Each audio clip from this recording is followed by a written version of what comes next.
এরপর ধরে দেখালি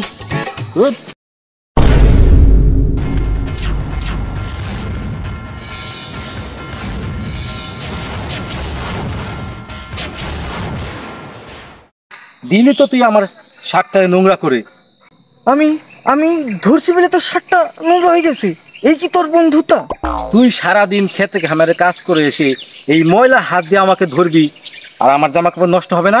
আমার এই হাত দিয়ে তোকে ধরলে পরে জামা কাপড় নষ্ট হয়ে যাবে আমি তো বুঝতে পারিনি। তুই বুঝোস না আমি কি তোর মতো সারাদিন খেতে খামারে কাজ করি? আমি এসির মধ্যে বসে থাকি। ময়লা কি জিনিস সেটা তো আমার চোখেই পড়ে না। আসলে তুই আমার ছোটবেলার বন্ধু, কত একসাথে খেলাইতাম বেড়াইতাম, আর একদিন না দেখলে পরে তুই আমার জন্য পাগল হয়ে যেত। আমি হয়তো ভাবতাম তুই আগের মতো আসিস, আর এখন তুই অনেক টাকাওয়ালা হয়ে গেছিস, আর টাকার জন্য তোর চোখটা অনেক কপালে উঠে গেছে। তা ভাববি কেন? আমি কি তোর মতো সারাদিন খেতে খামারে কাজ করি নাকি রে?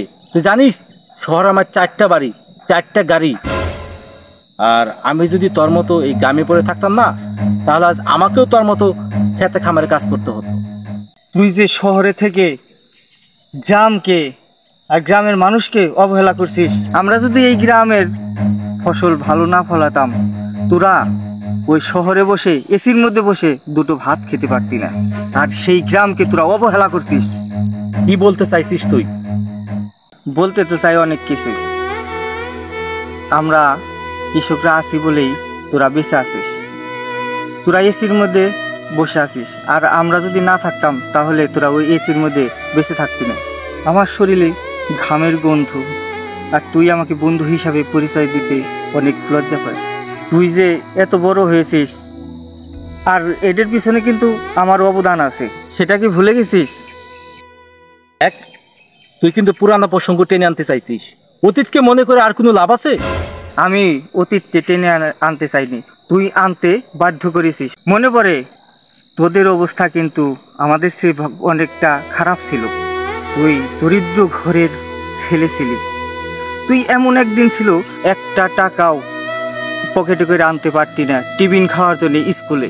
তুই অনেক সময় স্কুলের বেতনটা পর্যন্ত দিতে পারতি না। আমি আমার বাবার কাছ থেকে মিথ্যে বলে তোকে টাকা এনে দিয়েছি। আজ তোর অনেক টাকা হয়েছে বলে সেসব তুই ভুলে গেলি? এত অহংকার তোর! আমজাদ, দূরে দাঁড়িয়ে আমি সবই শুনতেছি। কত টাকা হয়েছে তোর? আমার কি কম টাকা আছে? তোর কয়টা বাড়ি? মাত্র 4টা বাড়ি। মানিকগঞ্জ শহরে আমার কতগুলা বাড়ি, ঢাকা শহরে বাড়ি। টাকা দিয়ে বন্ধুত্ব হয় না। গ্রামের সব বন্ধুদের সাথে আমার আত্মার সম্পর্ক। বন্ধুত্ব কখনো ধনী গরিবদের হয় না, বন্ধুত্ব হয় আত্মার সম্পর্ক। হ্যাঁ, আসলে আমি অনেকটা অহংকারী হয়ে গিয়েছিলাম। মানুষ হঠাৎ বড়লোক হলে যা হয়। রুবেল ভাই, তুমি আমার চোখ খুলে দিয়েছো। সুমন, তুই আমাকে ক্ষমা করে দে। আসলে আমি টাকার লোভে অনেকটা অন্ধ হয়ে গেছিলাম, তাই আমি আমার অতীতকে ভুলে গিয়েছিলাম। আসলে তোরা যদি অতীতে আমার পাশে না দাঁড়াতি তাহলে আজকে আমি এত বড় হতে পারতাম না। আজকে থেকে আমি গ্রামের সবার সাথে মিশবো, আর কোনো ধনী গরিবের ভেদাভেদ রাখবো না। আর আজকে থেকে তুই আমার বন্ধু না, তুই আমার ভাই। ভাই ভাই।